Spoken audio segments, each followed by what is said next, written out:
Good evening, everybody. Let me invite those of you who are standing in the back to try to find a seat, if you will. And we've delayed our opening just a wee bit because I'm told that parking is very difficult outside this building. I got here about 6:05 and walked about as far as I ever do walk, so that's why we didn't start precisely at 6:30, and I see people streaming towards some seats, so I'll try to give them a chance before we declare our evening beginning. Thank you. I've got 15 minutes. I think the timekeeper is going to keep me on track of that or so. First of all, welcome to thank you for coming. It's a rainy evening. The way I understand, of course, is that there'll be 3 minutes for everybody to speak. There's a question of whether I have 30 seconds to answer or not. In many cases, I probably won't answer, since 30 seconds is probably not enough to answer all those questions. We will cover this in June, of course. First of all, I'd like my administration, my employees to stand up. Okay. And I want to point out, you probably know some of them, or most of them at this point. I want to point out that they do the lion's share of the work. They do a good job. I rely on them. I probably drive them crazy because I helicopter in with various questions and say, what's this going on? What about that? The upshot being is that they have to stop and try and explain it to me at times. And rather than delegate, I want to know about these things. They're the people who actually make a lot of this work. They work hard at it. They don't get overtime. They stress out. I'm sometimes the reason of this stress. So these are the people that you'll see in my administration who work day to day. I also would like the elected officials, city elected officials, to stand up. I see some city council members in there. Okay. These are the people who actually represent you. They're the ones you probably go to first when you want to find out how things work in the city. Even though they are legislative, they send you to the appropriate department. If not, they tell you how to run the maze. And that's pretty much it. Let's see, I think I saw Larry. Are the county elected officials here? Larry's right there? Okay. He represents, and if you have county problems, that's the guy to talk to as well. A couple things, updates on what's been going on in the city and how things have been working in the city. Again, we're still worried about budget. We estimate we're going to have a flat revenue if we're lucky. We're worried about what's going to happen at the state level and what perks down at us. City council members last night passed a resolution asking please don't cut our state tax or a local tax, especially since it will be willy-nilly and we haven't had time to plan for any contingencies. Again, it's resources tied into services. So therefore, what we have when we have a cut, we can fully expect things to lighten up in terms of what we can do. We watch over overtime. I know when we have a snow event, we try treating everything so it just comes in where we use our forces most efficiently. And as I say, what comes down from the state trickles down. Staffing levels, as you know, were reduced by 4 positions last December to make in concern of where our budget would be. We did not do any layoffs. These were just not positions filled. So it's a reduction of workforce, but at the same time, nobody's hurt by it directly. Except, again, services get impacted. We watch all the services. Again, this is our streets, our water, our sewer, everything we want to do, the recreation center too. Everybody's got different ideas of what the priorities are. We always have to watch that and see what's going on. I'll do a summary of some of the last year's projects, of course. We did, of course, the roundabout, which most of you know, and if you like it, you have to talk to Andy and give him kudos for it, because he went out on a limb, he took a lot of grief on that. And somebody told me at the farmer's market they like to see how fast they can go through it. Don't. Okay? They say, I save time, I'm trying to see how fast I can go through it. I said, no, that's not the point of it. We did a Fire Station 1 upgrade, of course, to make it stable. We had a Safe Routes to Schools phase 1 in place. We're going to have phase 2 in 2011. Safe Routes to School, of course, added a sidewalk on Verona, one on Reardon, a crosswalk, a speed table, I guess. I don't know what else to call it. We have a canoe ramp that finally got built at West State Street Park. That was pass-through money, which was very useful to have. So now we're trying to add the river as a transportation or at least a recreation venue. Repaved. I know the Nature Works paid for the repaving of the basketball and the roller hockey courts, and that was finished last year as well. And I look at my service safety director because I don't play either sports and I don't know much about it. We did put a GO bus in. We got a grant to actually put that together. It's being administered by HAPCAT. That gives us more connectivity with the rest of the world. We now have a Cincinnati run to Athens and Cincinnati, as well as the previous and upgraded Athens to Columbus. At $10 a shot, it's probably worth it. It's the other things. Jeff Hill got opened up after so many years. That was a case where we had to do the water. We did the road as well. We added an extra light at the request of the Student Senate. They wanted some safety there. Over winter break, we added an extra light so they could do that. We also got a grant for a Secure Our Schools grant. That was for the police department and in conjunction with the school system. I know little about it, actually, except I know the intent of it. Less glamorous, of course, is that we did an upgrade to the brine lagoon. This is what treats our water. It's part of the process of water treating. It's in a well field, and therefore it's to help out in terms of wellhead protection as well as the quality of water. We finished the Quarter Street sewer water project as well as the repaving of that. That was actually 2009's project, but it glopped over to our 2010. A new salt bin, so we have more salt on hand as well as better containment. And of course, you've got solar panels out there, which you saw. Some of the other things we're going to do for this year, we're going to do the Carriage Hill Bridge. We own the Carriage Hill Road going all the way up to the top. The bridge where it looks like a culvert, but that's planned to do. We just passed some of the design monies last night. Let's see, other things. We're going to, of course, do the Mill Street area. We're doing a sanitary sewer there. We're doing formula CDBG money with that. We'll also be doing some paving on that. We'll be assessing the property owners, some of the property owners for the sidewalks, as well as doing the sidewalks. We're also going to do Circle Drive off Columbus Road where the nursing home is being built. Safe Routes to School Phase 2 is going to be stairways on West Elementary area and between Fort and the Armory area. Again, this will provide connectivity for pedestrian purposes. Realize, of course, we had a 2-year in 2010, that 2-year pedestrian bicycle plan that was put forward. We're also doing a northwest bike path spur. This will go across the old railroad trestle at West State Street Park and go towards 682. And of course, if I get this all wrong, don't hesitate to hit me on the head or something like that. Rich Campitelli, director of the Arts, Parks, and Recreation, just put the NatureWorks grant in yesterday. Okay. So that we're going to try for with conjunction of the Rotary to do some ADA accessible park playground equipment. This is a multi-year project. We'll be at the Southside Park. There's obviously need for that. We're trying to get the order a new fire truck. We hope to have that in place. Get that order as soon as possible. That's a pricey issue. I know there's a map. Okay, I hear somebody saying I should be talking louder. Okay. There's a map back there showing the sidewalk conditions as well as the 4-story buildings that we have, 2-story above buildings, and also some artist renditions of the future Oxbow Bridge, which is this upper bridge of Richland Avenue that will be done in 2012. We're starting engineering on that. This is another case where we're working with the university. If you look at it in terms of university actions, we've worked with them on the roundabout. We worked with them on the Jeff Hill because they needed chiller lines and their utilities under there. And we're also working with them on the Oxbow, which will, as I say, will be 2012. So this is a long-term project on that.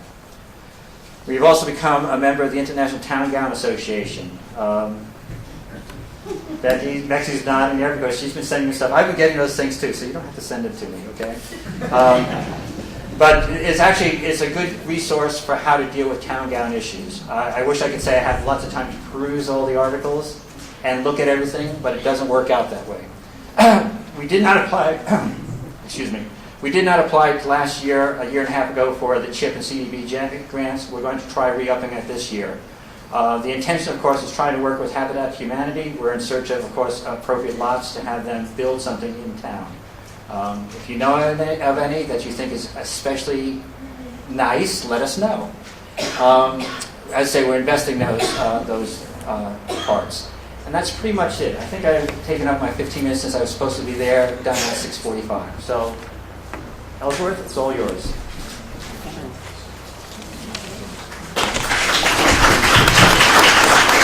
I could have talked loud. Thank you, Mayor Weil. Now we reach the open microphones portion of our evening, the major part, and let me just outline what we have in mind. The purpose of this is to invite you to identify local priorities and concerns. Each speaker will be given 3 minutes. Recall last year it was 2. So 3 minutes, and at 3 minutes and 15 seconds, my job is to ease you someplace away from the microphone. And so far, no one's ever made me show that I've been getting my upper body strength for the last couple of years. So I know you will be.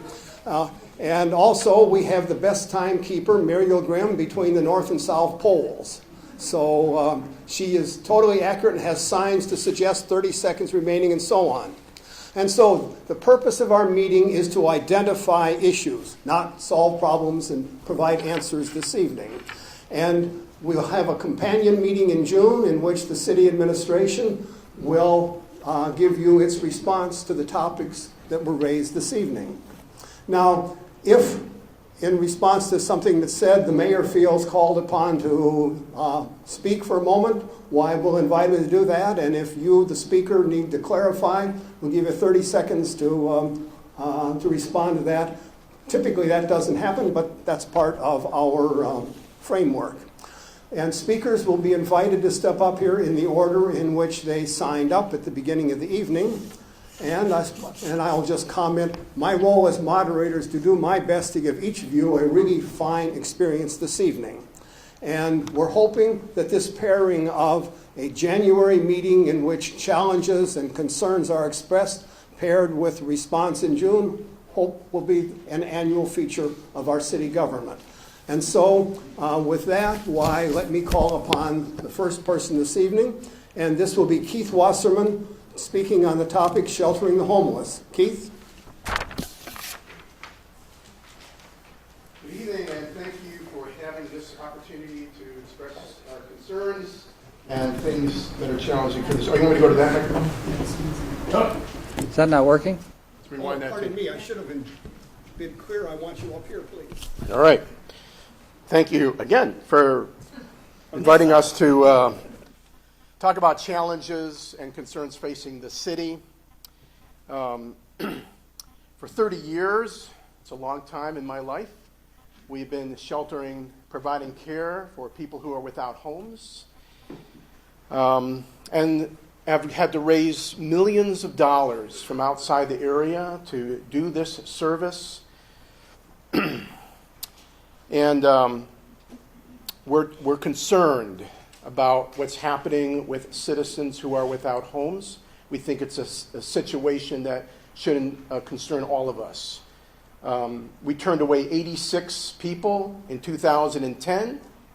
We've turned away a mother and her 5-year-old baby today. We're at capacity. We're not here to ask for money. We're here to ask for the city to consider what is just in terms of how we can work together to serve citizens who are without homes. Some of you will remember that we applied to the city to purchase the property next door and use it to expand to serve families who were homeless. The city unanimously turned us down. Legally, we can buy the property. We can put anyone in there. We can rent it to anyone we want to at any price we choose. But we can't legally supervise them in the way that we feel would be beneficial to the neighborhood. And so we haven't done that. We don't feel like that's the right thing to do for the neighborhood. But we need help. We feel like the community of Athens and the community of southeastern Ohio has been very supportive of Good Works over the years. We feel like the city has been silent. And so we're asking, as we look at the question of challenges facing the city, we're asking that the city might consider that the problem of homelessness is not a Good Works problem. It's a community problem that we need to share responsibility for and work to solutions for. And we're looking for someone in the city to work with us, to brainstorm, to look at options to how we together might care for citizens who are homeless.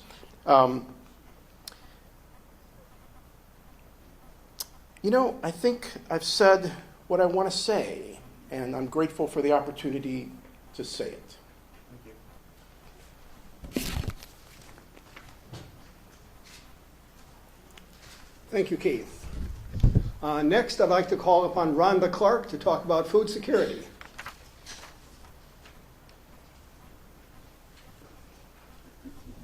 Hi, everyone. Oh, gosh, there's not enough room up here. I'm going to talk really quickly, my 30 minutes on what CFI does, okay?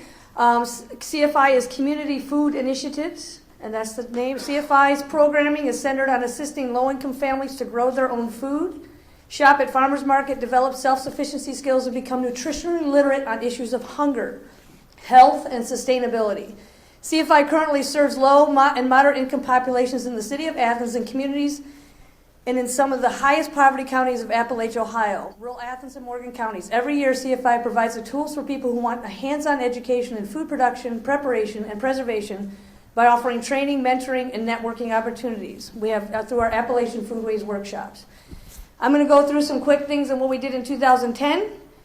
In 2010, we gave away, we distributed over 40,000 pounds of fresh product from the farmers market, Chester Hill Produce Auction, community gardeners, and gardeners in the community, and farmers market vendors, to over 25 social service agencies. 4,000 pounds of that food came from our local gardeners in the community gardens. $10,500 is donated by consumers to purchase 11,000 pounds of food. That was just the consumers at the farmers market who gave that money. The Athens Farmers Market vendors donated 18,400 pounds of fresh food at the end of the markets.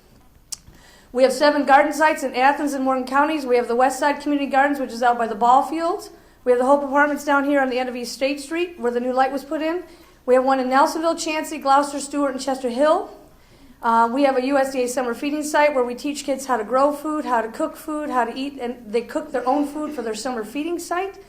And they also learn how to sell at the Athens Farmers Market. We're introducing them to real food. Where can they get real food? How can they access it and afford it or sell it or whatever we can do to get them into real food? We run the Appalachian Foodways workshops. We do about 30 to 45 workshops a year on how to deal with real food. We're working with the Appalachian Health Summit, which is with OU and Tom Kostoritz, and it's a big, huge summit on May 20th, 19th, 20th, 21st. And then we do the Edible Athens. We did a fruit tree assessment and planting. We did free seeds. We do seed saving. We have all these things around food. We also work with 4 school districts in the county. We have the Athens City Schools, Trimble Local, Federal Hawk, and Nelsonville York.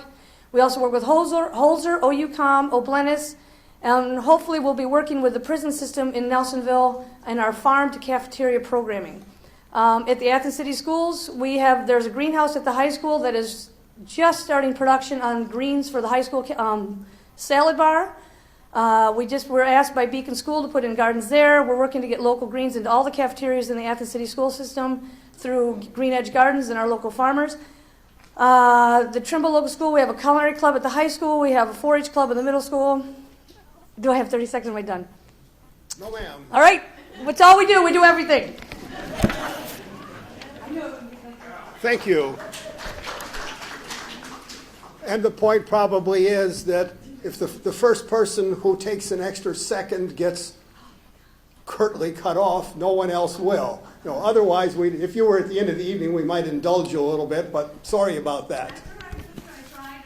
Well, because after all, we together, and you're part of that we, are trying to give us all a great evening, and so that's part of it. Okay, I've used up too much time with that point. So, also I noticed on this list of signed up, eventually I'm going to get to a name or two I can't really read. That hasn't happened yet, but that's going to happen. In the meantime, let me call on Brian Bridges to talk about civility and diversity. Brian?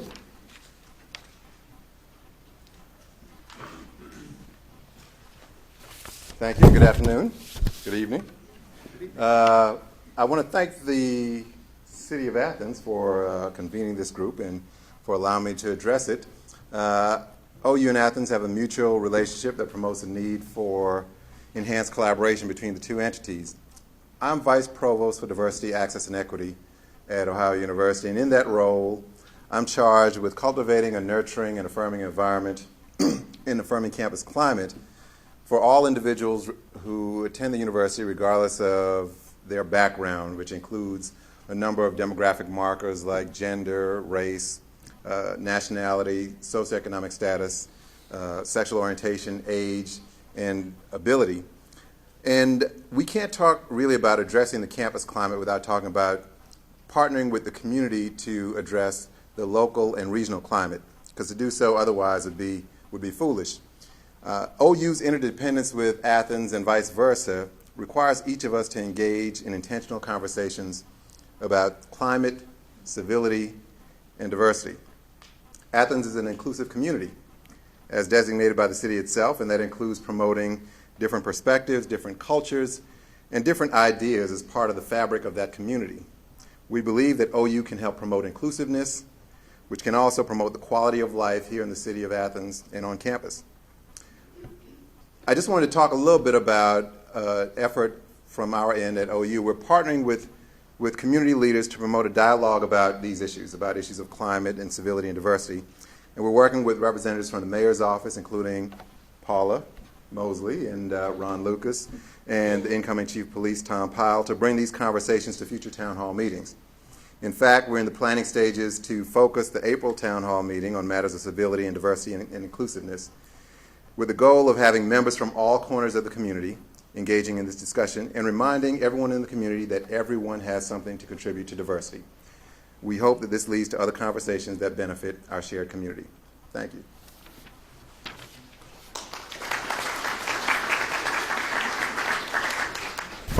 Thank you, Brian. Now, here's a name I can't read. I'll apologize. And the topic is energy policy. It looks like a Lorraine or a Lori, and looks like a G. Kloster. But what? I don't know the name. Lorraine McCluster. Here you come. And sorry about that, but I cannot read it. Good evening. My name is Lorraine McCosker. I chair the Appalachian Ohio group of the Sierra Club. The Sierra Club is the oldest environmental organization in the nation. It has about 1 million members, and in Ohio we have 20,000 members. In our small group that we started about 6 years ago, we have 400 members. I'd like to specifically address the issue that is critical right now, and that's climate change. The Sierra Club Cool Cities program is a campaign to reduce greenhouse gas emissions nationwide by concentrating efforts at the city level. As you know, we have not come up with an international or a national agreement to deal with climate change issues. The Athens City Council drafted a Cool Cities Resolution agreement in 2007 and was signed by the then Mayor Rick Abel and actually written by our now Mayor Paul Weil. The primary goal was to reduce greenhouse gas emissions by 10% below 1990 levels by the year 2017. The city was to work with the International Council for Local Environmental Initiatives to create the city's greenhouse gas emissions baseline. This was never completed, to my knowledge. Was it? No. The resolution also called for a pedestrian and bicycle transportation task force and an innovative program and solutions to Athens' aging housing stock and infrastructure. And if you recall, 75% of our housing stock is rental, so that's a challenge.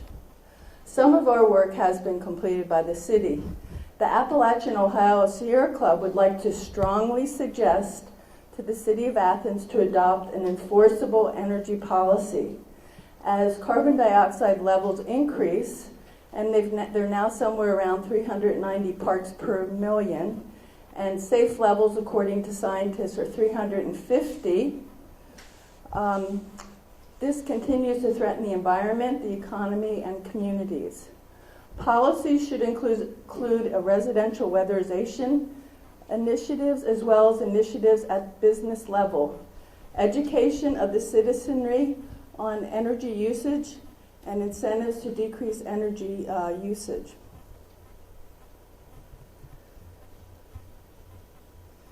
Sorry, I'm scrolling here.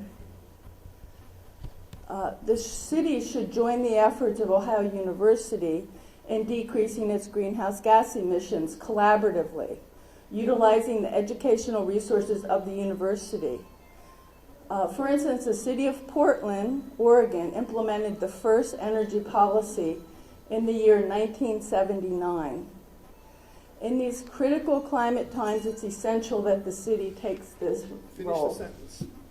Thank you. Actually, you are really courteous by cutting them off in mid-sentence. Thank you. That's a fine standard. And of course, a fine standard which is reaching out. I sort of chuckle because when your job is the mechanics, why, it's not the quality of ideas, it's the quantity of time that's my job. And so I sort of chuckle at that because really we're here for quality of ideas. Okay, Arlene Shake, you're the next one on our list, single-payer health care.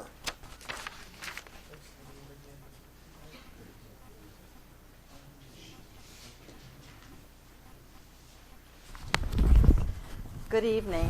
My name is Arlene Sheik, and I am a 39-year resident of Athens County and a 14-year resident of Alexander Township.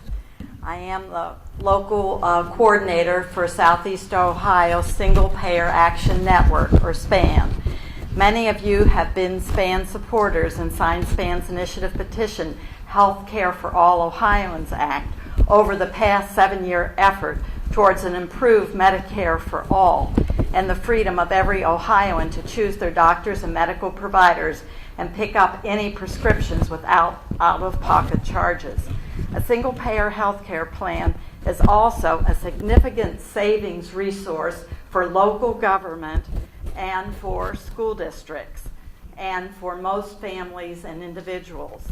We can achieve this goal if we take back the 25 cents of each healthcare dollar that is used for profits and administration by health insurance companies and put that 25 cents in healthcare. While the governance and administration of SPAN's original and current initiative petition and corresponding proposed Ohio legislation are fair and equitable, our current funding formula needs to be revised.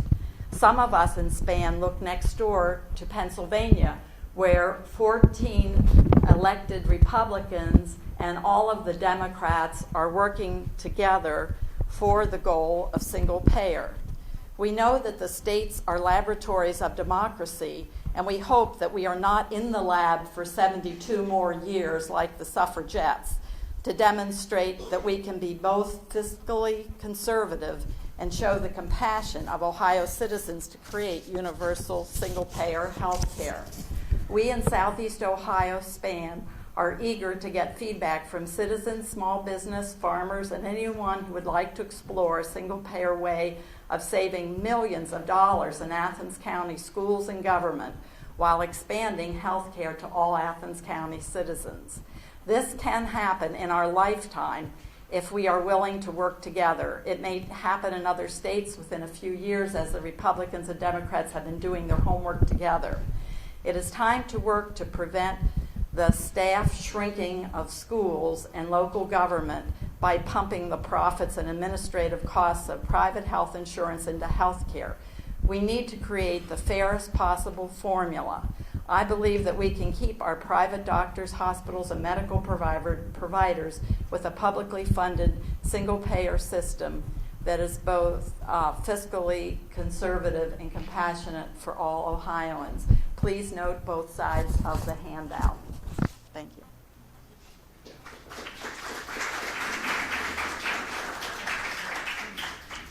Thank you, Arlene. Next, we have Carolyn Fisk to address the same topic further.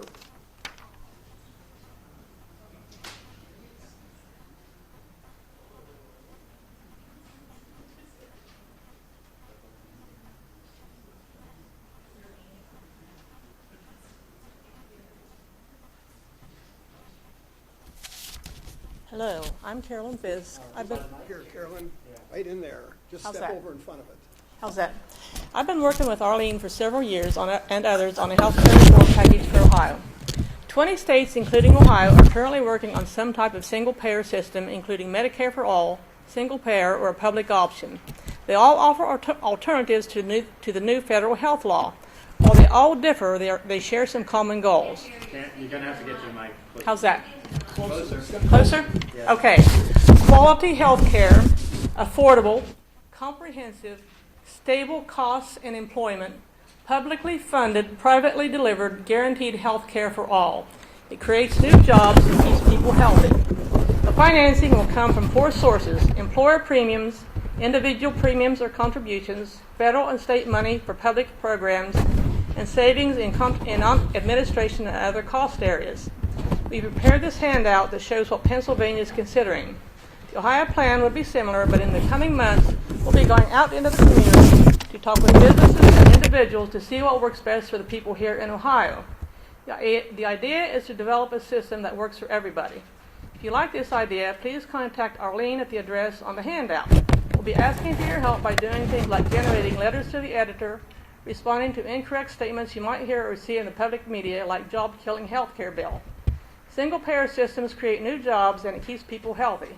Every week I hear somebody tell me they can't afford to buy their medicine, they can't afford to see a doctor. It's just not right, and we need all of your help to change the system.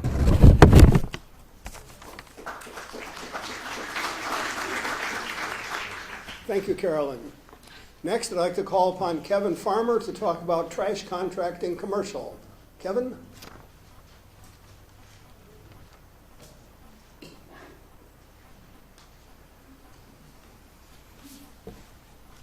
Good evening, everyone. I'm Kevin with Farmers Refuse, a local trash company. We're based out of Logan. The reason I'm here, I don't know if you're all aware, an article came out a while back, Thursday, June 24, 2010. City plans to contract for trash pickup and drop the licensing. We're currently one of the license holders. We stand to lose a lot of business if this would end up happening. And again, it looks like it is happening. We got a letter where they're making a resolution. So I asked myself, what's going to happen to the community if the city wants to take over all trash collection? Because now, as it stands, I don't know if you're all aware, they do all the residents. All the residential is picked up by actually it's a solid waste district. It's not the city trash company. So a lot of you probably don't realize that, but a while back, I was down here fighting with council. That was the first time everybody learned that I wasn't a speaker. About redefining commercial customers, and they took more of our business, which was 10 units or less. So now they're talking about taking over all the commercial accounts from us and doing away with licensing and maybe contracting out the one hauler. So when I think about one hauler, I'm thinking about some big company like Waste Management or Rumpke coming in here with front loaders. And I guess I want to point out to you, because some of the things in the article that they were concerned with, one of them that stands out is road wear. And I don't know if you're familiar with how these big front loader trucks, how hard they are on the roads. If you just go look where one's picked up the front loaders, we use rear loaders. So if you get a big company in here like I think's going to happen, that gives you these maybe cheaper prices, you're going to end up with more road wear. They're going to run heavier trucks. They crank up the pressure on the packers. They're going to haul 17 ton instead of hauling approximately 11 or 12 tons what we haul on ours. And then I got to ask, who's going to pay for all these dumpsters if the city ends up taking it over? That's your two choices. Either the city's going to do it, which there is no city right now. It's Solid Waste District doing it for you, or some big company doing it. So another thing I want to point out, back to the front loaders. I don't know if you've seen the front loaders. They pick the dumpsters up overhead, whole bunch of trash blowing everywhere, making a mess. The guy don't want to get out, don't want to get out and open gates. We run rear loaders. Our guys, they pick up around it. I've got 30 seconds. And also the health hazard that could create. So just some things to think about. We're a small company. We got a local guy running. We run all new equipment, lightweight trucks. I don't think you're going to improve. I guess don't forget how important free enterprise is. And if it's not broke, don't fix it. Thank you. Thank you. Thank you, Kevin. Yes, okay. Mayor Weil? The article that he's talking about, I've read. The resolution is R710. This is by City Council to basically stop the franchise license of the contracts within the city by July of this year. What you're seeing is this is a response to the changing landscape of our solid waste district. Our solid waste district, as it stands now, is required by EPA to reduce the amount of waste generation within the two counties, Athens and Hocking County. The goal, of course, is both accessibility as well as percentage of recycling. We are not meeting those goals right now. We just finished the second 5-year plan, which has not been covered. The landscape is going to change on the solid waste issues. And I've got 30 seconds, and that's all I have. So there are issues that are beyond us at this point. Thank you.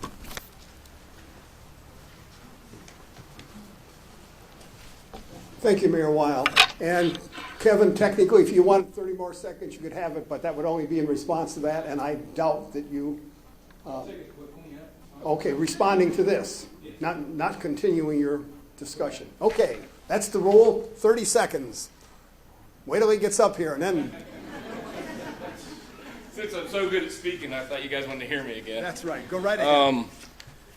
Recycling is a concern, and the numbers, we have never been asked for our numbers. We do commercial recycling for all our customers, paper and cardboard, and we got some big numbers. We run a truck down here, fill it up twice a week, Tuesdays and Fridays. So Plastic too?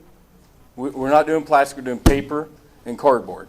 So why not, maybe with the licensed guys, I guess maybe start with something else. Don't just do away with this. Maybe improve on what we got. Maybe we'll set you a free recycling container at your location of your choice as part of our license agreement. Just an idea. Thank you.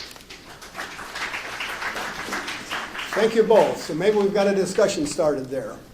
Our next speaker is Brian Zulek on the same topic of trash contracting. Brian, the floor is yours.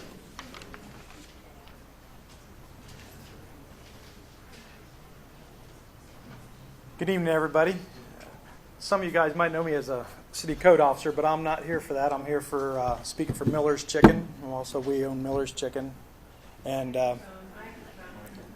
anyways, I think bites. Anyways, my question, a lot of it is to council. When you go to contract this out, are you going to actually contract it out, or are you going to hand it to Athens Solid Waste District again? I mean, just like you did the garbage last time, they just handed it to them and said, here's your contract to carry them. So that's a lot of my concerns, and the type of service. Like right now, we get picked up 3 times a week because of the smell of the chicken, and we've had different waste management companies that did not satisfy us, and so we now have one that does an outstanding job. And we'd like to keep them. And also, when you go to monopolize to one unit, they can just raise the price. Right now, you got competition, keeps the price down. It's free enterprise. That's what this country's about. So keep the government out of it. You're getting too much government. Everyone talks about big government. Well, it starts right here.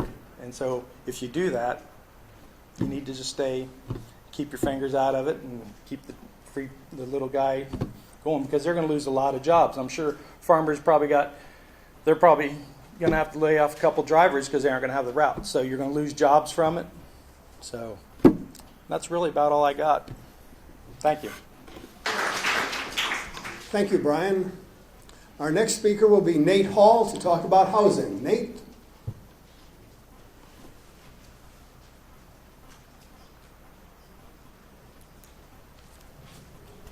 Anybody bring a phone book? Can you hear me? All right. I'd just like to see the city do a little bit more about maintaining property values. As I think someone said before, roughly 25 to 30% of our houses are owner occupied. I don't own any property, but I can imagine the frustration of someone who does. Watching their property values fall as rentals around them deteriorate. I think we need to find a way that we can do a more effective, more efficient job of enforcing the law with landlords and making them keep their places up, and also incentivizing tenants to help out with property maintenance too. And I think that's one way that if we work together, we can make sure that our future here together is as bright as ever. That's all I got. Thanks.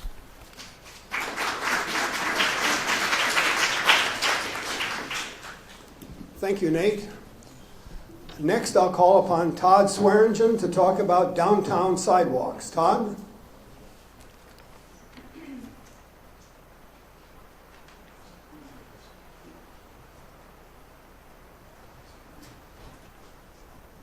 I'm not here to advocate the Athens News, but did anybody look at page 2 in Monday's edition? The picture of the cobbles downtown streets, 16 distinct instances of I don't care, people throwing their cigarette butts out in the street, the gutters, in a 4 square foot area. And we got thousands of square feet downtown. Then you step up on the curb and you look at the past 10, 15, 20 years of thousands of instances of I don't care with bubble gum stuck to the sidewalks.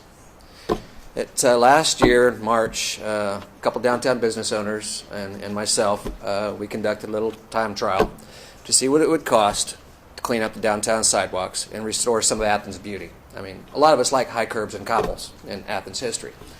It's been degraded for a large number of years. It's not just students. Don't anybody go there. It's all patrons downtown, and I don't care attitude. Stop at every stoplight, look in the gutter, hundreds of cigarette butts. People just don't care. So what we did was we crunched the numbers. We came up with what the cost would be to do this on a regular basis, start a small custodial plan, power wash the sidewalks 4 times a year. Maybe come up with a billy goat vacuum, and when the businesses are closed at night, just go through and sweep all the cigarette butts out of the corners into the center of the sidewalk. One sweep of the billy goat vacuum, up and down Court Street, Washington, Union, Carpenter, just a small little downtown area. And we came up with the cost for the power washing of $1 per lineal foot of frontage, 13 feet from curb to window. Doing that 4 times a year. If you had 25 feet of storefront, $100 a year. You don't have to pay your employee to go out at 8 o'clock in the morning to sweep up cigarette butts, take a paint scraper, scrape up bubble gum, which doesn't work in the first place. It just mars the concrete. And you do that every day of the week for 252 days out of the year, and it's going to cost more than $100 a year. So we put together a proposal of sorts, or at least the number crunching, and there are copies available here for people who are interested.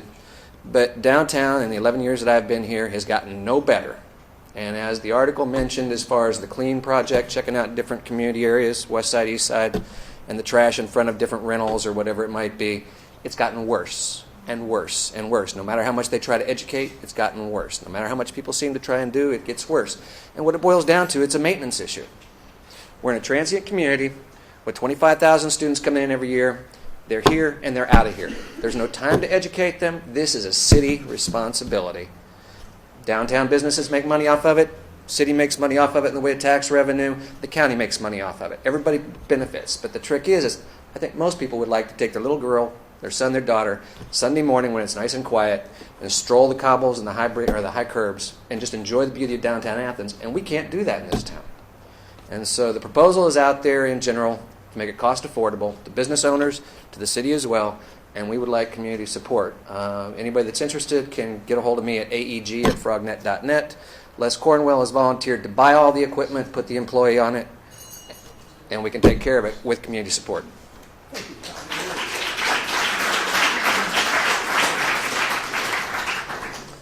I must say all the speakers are very polite about wrapping it up within the 3 minutes, aren't they? And that's what makes for a good experience for all of us. And so I express my appreciation to all of you. Next we have Virginia Sustarsik, and her topic is environmental. Virginia?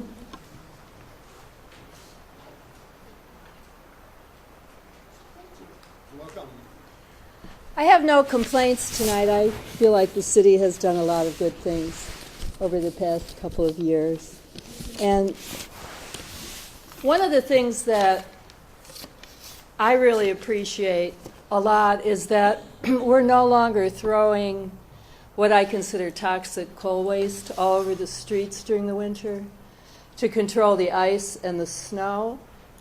And I love to walk outdoors in Athens, And I'm sensitive to toxins, so I had pretty much stopped walking around in the winter. When it snowed, I didn't like dragging in that dark stuff on my feet, and I felt kind of sick sometimes when I walked through it. So anyway, I think it's really nice that our streets are cleaner now. They don't have that black stuff all over them. I also really love that we've implemented the Go Bus, the solar array right out here in the parking lot, and the Cool Cities campaign. I think we're going to have a lot of challenges with these types of things with the way the recent elections have gone, but I hope that somehow we can find ways to still move forward and make things greener and more sustainable.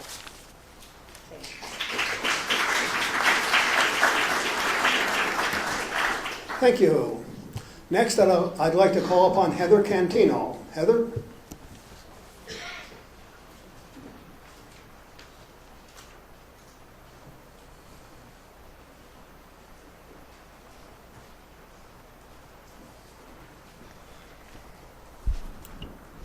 Hi, I like Todd Swearingen's idea. I talked to John Paschke today about litter, and I think people should know that if you don't like the form online to give the city information on where there are litter problems, they'd be glad to take your phone calls and emails, and they're also going to work on the form to get it easier to use. So you can give the whole list of places you want dealt with rather than have to sit on the form and just do one at a time. And that I think they do respond and they can do better, but they need to hear from you about areas of concern. I would like to speak to anyone here from OU who represents student government maintenance of your university, that I would like to see OU educating your students and taking more responsibility for externalizing your housing costs onto the city.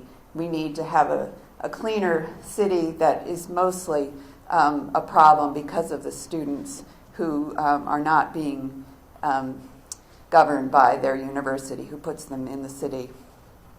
I would like to see council consider raising fines, especially so that fraternities and sororities with 20 residents are treated differently than single-family dwellings in relation to litter fines and are not limited to the $100 maximum fine that applies now. And I am glad that the city is also looking into the possibility of changing snow violations to ticketable offenses, and I would like that to continue so that landlords and business owners of housing that is profiting from students and packing a lot of students in are as responsible for their sidewalks as homeowners are expected to be. Thank you.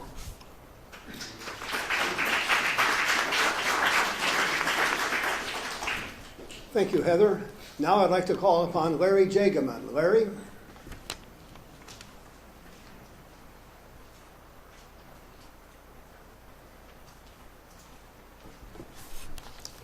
I come to share an idea with you. I don't have a business or an organization or a history behind me other than living here for 30 years. But in the process of doing that, I've learned that friendship within neighborhoods, from neighborhood to neighborhood, may be better at some places than other places. And if we gave it some organizational structure, we might actually be able to improve the process. And to kind of highlight a little concern, I had one neighbor who committed suicide. That was an emergency for all of us and a shock in our lives. And I think that happens to each of us on occasions. It may not be that dramatic or life-threatening, but it might be conceptualized kind of like the neighborhood crime watch, but this would be the neighborhood friends watch. And I don't know exactly how this would become defined, but it might be a map here in this center, and each block there would be a person who would volunteer to take some leadership, and their name and telephone number would be listed. And if I'm new in the neighborhood and I come to the center and I look on the map, I find my street, and I see a person who might pull us together for maybe a picnic or for some street game if we get the street blocked off, or a winter night out in your house.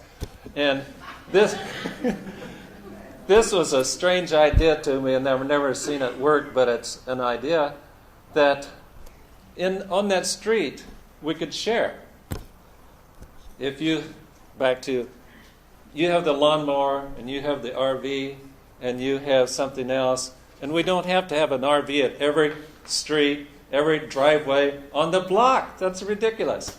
And we'd start sharing. If we move, then we'll have to create another kind of co-op, and watching out for our friends and pulling together and helping each other in ways that creates friendship, that makes us a more friendly community.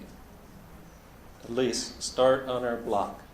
Would 3 people join me after this meeting and just share some ideas? And maybe something will come of it. I'm sitting right there.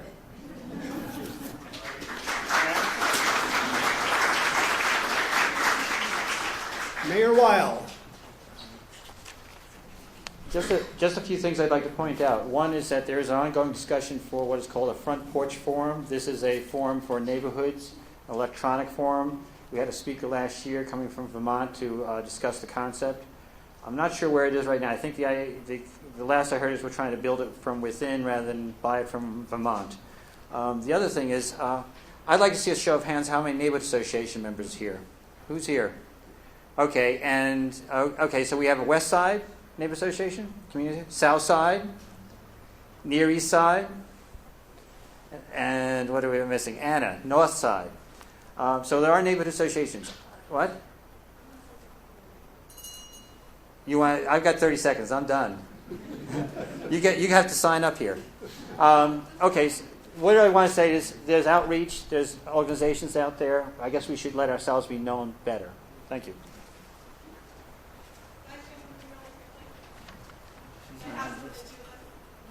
Well, if you'd like to speak, we're going to have an opportunity later, I think, if we don't run out of time. So I will ask you to wait until then, madam.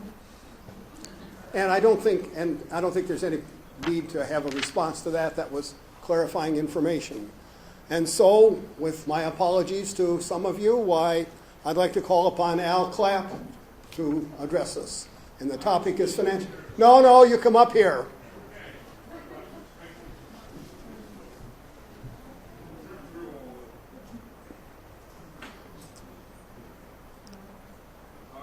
Whoop, right here. No, I'm not talking about it quick. I want people to be able to hear you. If it's worth your time to walk up here, they want to hear it. As a newcomer here with the OU and the great, I'm delighted to be part of this and to get acquainted better. I've got 2 challenges which are not just little challenges, they're for all of us. I've spent the last 20, 30 years in the New York area, mostly Westchester, trying to help seniors. Written, spoken, and everything else. And we can't do enough to help our senior population. And we could go on, but I could send you things to people and brainstorm it with some of the good people I know here. But let me go to a different direction, too. I think our biggest problem today is jobs. And we can't do enough even if we can't pay people. Whether it's students and their limitations to be able to find opportunity. And we can't all pay it, but we all ought to get together. So older people and jobs, I think, is high priority in the world we're in as anything I know. Thank you.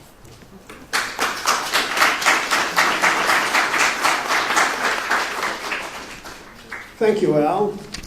Now I'd like to call upon Christine Hughes, and her topic is fracking. Christine?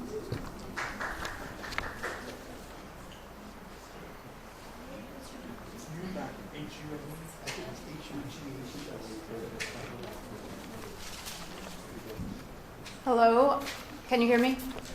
I'd like to talk about fracking, which is something that many people in Athens City may not be familiar with, but our city will be impacted with the fracking, which is a nickname for hydraulic fracturing. It's a way to extract natural gas from the Marcellus Shale, which is below our region.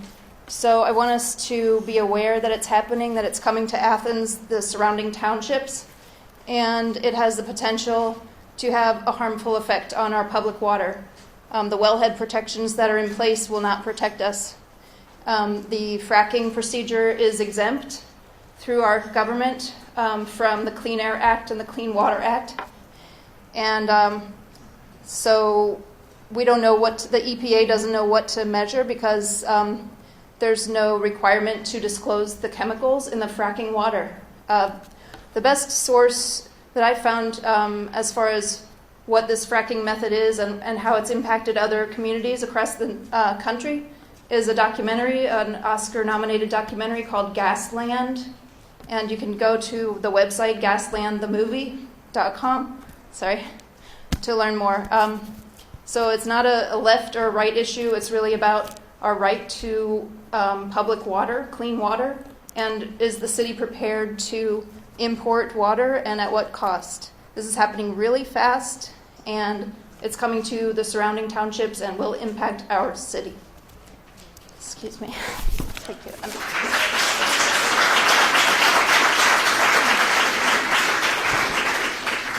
Thank you, Christine.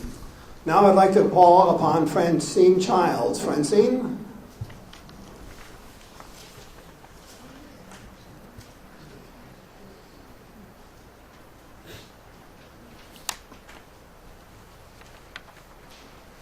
No need to hurry. The 3 minutes doesn't start till you speak. Okay. Thank you very much. This is real quick. I don't know. During the Walk for the Homeless, we had a discussion about poverty in southeastern Ohio. And for me, it was devastating to see a family of 14 living in a 4-room house. And beyond that, the food bank in that area, they were running out of food. So there were a number of us there that talked about some of the things that we might could do in terms of what was happening in churches. And we need to have some kind of way of knowing exactly how many churches or how many groups are providing food, cooking a meal for people each week. And I don't know if we have that. So I came up with the idea, clean up to eat up. What the idea that I had was I was telling the people that if we could get a group of people that was really interested in purchasing canned goods and other kinds of food products, that on Saturday morning that we could just canvass the neighborhood. And the neighborhood where I live is so trashy and so filthy, especially on Mill Street on Saturdays, on Fridays, Saturdays, and Sundays, that I'm sure we could collect enough canned goods to go out and buy food and have food banks set up at different places. Even that, I'm not sure where the location, it's somewhere near Coolville or someplace where they have a food bank, but they're running out of food. You know, okay, Lockridge, okay, and so it's I don't know, it's heartbreaking for me to know that there are people out there who have children and old people, elderly people who do not have food to eat. So I am going to call upon the people who gave me their names to see if we can begin to try to do something to come up with food and distribute it to different places. And I was also saying I would like to echo support additional housing that Keith Wasserman was talking about. Time is up.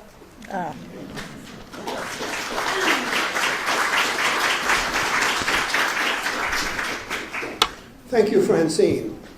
We have 2 written statements that were handed in, and the committee looked at those and said, if we have time at the end of the evening, we'll read them, and we do. And I haven't timed them, so Muriel, when I get to 2 minutes, would you wave just to make sure? Because the first person has 3 points to make, so at 2 minutes, wave visibly for me. Thanks. Okay, this statement is from Sharon Eulish. I have 3 concerns which I would like to share. 1, the need for a new, updated city web page. Since city services are being continually slashed, we need a substitute that will allow us to maintain a certain degree of function within the current infrastructure.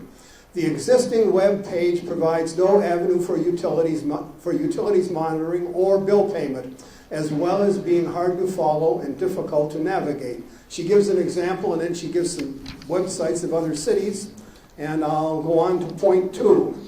Streamline the city services utilities billing departments by posting pertinent information online and freeing up the phones from answering mundane questions. It is frustrating to have to call the city services garage to answer a simple question like, how does one get rid of used paint in Athens, Ohio? And be subjected to a long monologue about yard waste with no chance of getting the original question answered. It is also frustrating to wind up losing money because necessary information was not received before security deposits had to be returned. Thirdly, institute parking hang tags for residents who live in areas with street parking only. I have a rental family with a 10-month-old baby who are forced to carry their baby equipment halfway down the street because they cannot leave their car parked in front of their house. The city can and should institute a numbered hang tag system for those residents who live in street parking only neighborhoods. A nominal fee can be issued for the hang tags to cover the cost of printing the tags and processing the forms. This option should be provided for those who reside in these areas. I understand that the current 24-hour parking limit was intended to keep the vehicles of non-residents of the neighborhood from clogging up the streets, but the current system is not fair to the residents who live in those neighborhoods. That was Sharon Eulish.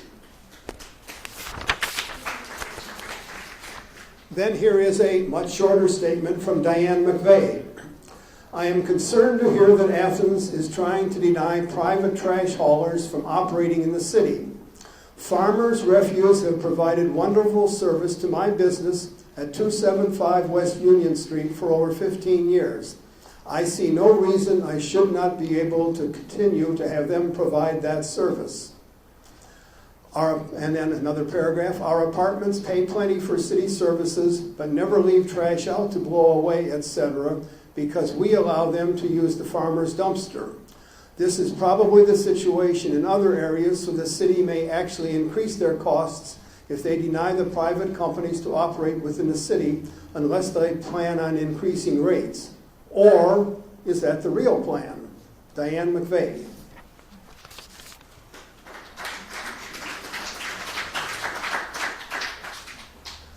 Now, someplace in our instructions, it suggests that if we have time at the end of the evening, we can open the floor to more people who would like to speak. Of course, the name of the game is 3 minutes. And if you'd like to speak, I will invite you to come up and sit in this front row so that I can see who would like to. And so I'll open that invitation now. If you'd like to speak, come up and sit down, and I'll try to do it in the order in which you sit. You decide what's top priority, and so on. Anybody else? Come on along. Okay. So here are 3 people, and so shall we say we will close? Okay. I think we should probably say no thank you, because you had a good solid 3 minutes. Muriel?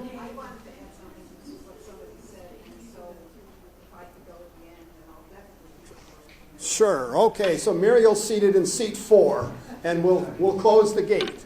And that's right. Muriel's such a good timer, we'll let her time herself. Okay, come right on up and take the mic. And why don't you tell everybody who you are? Okay. My name is Kathy Hecht. I'm Athens City Auditor, and I'm actually responding to a comment, one of Sharon Ulish's comments about utilities billing. With the support of council and urging of Nancy Bain and the Service Safety Director Paula Mosley, the city is in the process of very soon having online bill pay for utilities billing. The process is not as easy as you think. We are bound by our red flag policy to provide credit precautions to protect people's credit when they pay the city anything. Anyway, our goal, a person from our software company was in our office today, and our original goal was January 1st, but because of all the bank issues and just setting up everything, our new goal is March 1st, so I'm not making any promises, but I just wanted you to know that the city is actually always trying to improve and make things easier for the residents, and so that's between utilities billing and my office, and so wish us luck for March 1st. Thank you. Thank you, Kathy. The floor is yours, and tell us who you are, everybody.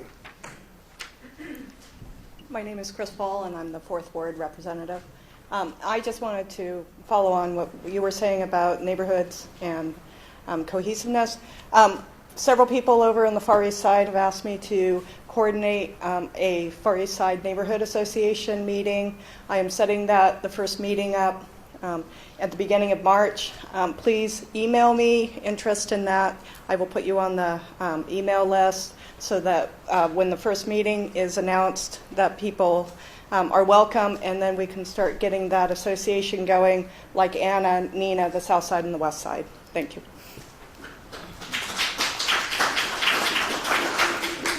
Okay, Milena, you have to tell everybody who you are, too. Okay, I'm Milena Miller. Sorry, I don't have much voice tonight. For those of you who know me, that's very unusual. It's real hard. Anyway, I'm going to make this really brief. Mayor Wiles heard my complaints all last year. I live on the Far East Side, right up the street here. And I don't know what's been done about those tree trimmers. But you know how I feel about all these chainsaws and these tree trimmers, and I'm not trying to kick anybody out of a job. But, you know, we've been contracting for years with people who are not from here doing tree trimming, and they've been bringing them in from Cincinnati. These guys are jacks who've got no tree trimming experience. They've never been up a tree before they came to the Far Side. We have lost so many trees, it's almost unimaginable. And I walk every morning up and down this bike path. I do about 4 miles. I go up to Sales Park. And I bought my home 5 years ago, and we used to have hundreds and thousands of bats that lived underneath this bridge down here. We've lost our bat population. We've lost our frogs in Sells Park. We've lost a lot of our birds because we don't have trees, number one. A lot of other reasons, too. But we've got a mosquito population that is just killer. I mean, you cannot use any backyard space on the Far East Side. I mean, I really dare you to try to get out there and sit without, just coating yourself head to foot. So anyway, that's my big problem. I do support I want to say to the Farmers Trash guys that at Visiting Nurses in Hospice, we have pickup, and we're really pleased with it. I want to also commend the city for the brickwork on Carpenter Street. I never thought it could be done. It's wonderful. Please do the north side of Court Street. Same deal, buddy, same deal.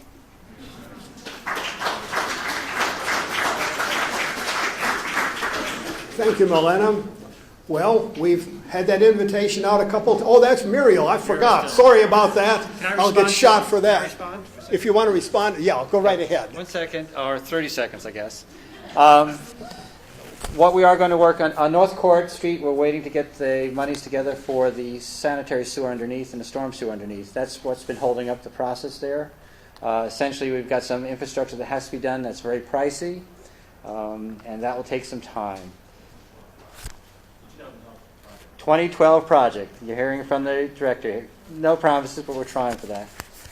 As for tree trimming, we're up at the 25-year renewal of our franchise to AEP for their tree trimming, the ability to tree trim. It was a 25-year ordinance that gave them the ability to do that. Ron Lucas here and Code and the Tree Commission are all getting together and looking at the parameters, along with Ann Bonner, of what we want at the next contract. They gave us a boilerplate sometime about 5 months ago. We want to tailor it so it fits us as Athenians. Thank you. Muriel, it's yours. And while Muriel is coming this way, we will soon be inviting your wrap-up comments, sir. Muriel? I'll watch the clock. Okay. I'm Muriel Grimm, your timekeeper. Just responding to or adding to the comments on fracking, at the candidate forum I asked about what's being done in Ohio. Debbie Phillips said that at that time there was a commission that was studying it for the state. Whether the new administration is allowing that to continue, I do not know, but that might be something that people who are interested should find out about. Secondly, there are cities, I know of at least Pittsburgh, has already passed a law against fracking in that city, so it is being done.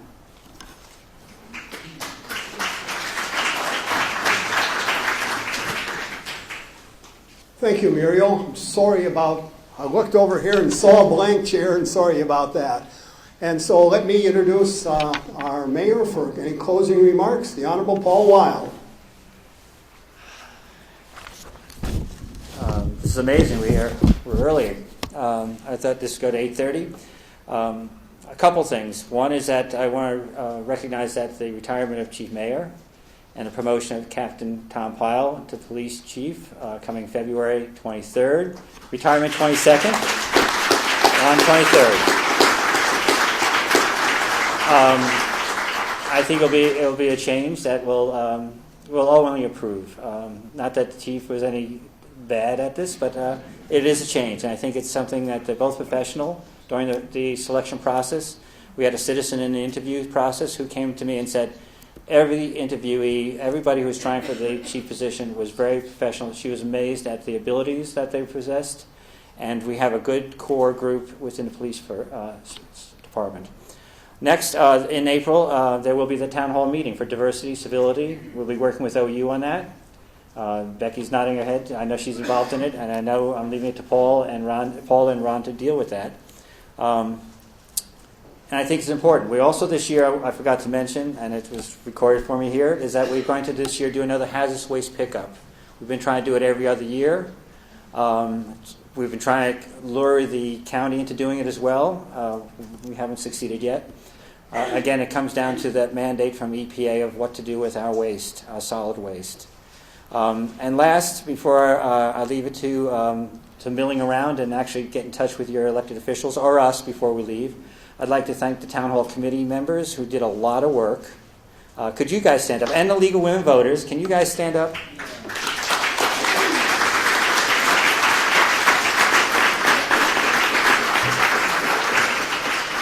They worked very hard at this. They decided how they look at the topics, they look at the arrangements, they make the dates, they make the snow dates. They work around me if I say I can't make it. They're very considerate. I think this is a very important factor in our democracy, that we do here. It gives faces to the people I talk to. It gives faces that for you to look at us and say what we are. We're public servants for you guys. The bottom line here is that my job is to make your visions work within the city structures, within the resources we have. If you come to me and say, I've got an idea, I'm going to listen, I'm going to do my best to make it possible. It's got to be grounded in reality. It's got to be something we can do. We're always taxed by resources. We can't fly to the moon. I used to go to Howard Johnson's during the Apollo thing, and they had orange roofed Howard Johnson's on the moon with 28 flavors, and I thought we'd be there by now. I'm very disappointed in the future. But I know there's limitations of what we can and can't do. But at the same time, we'll try. If not, we'll try figuring out a way to do it. Thank you.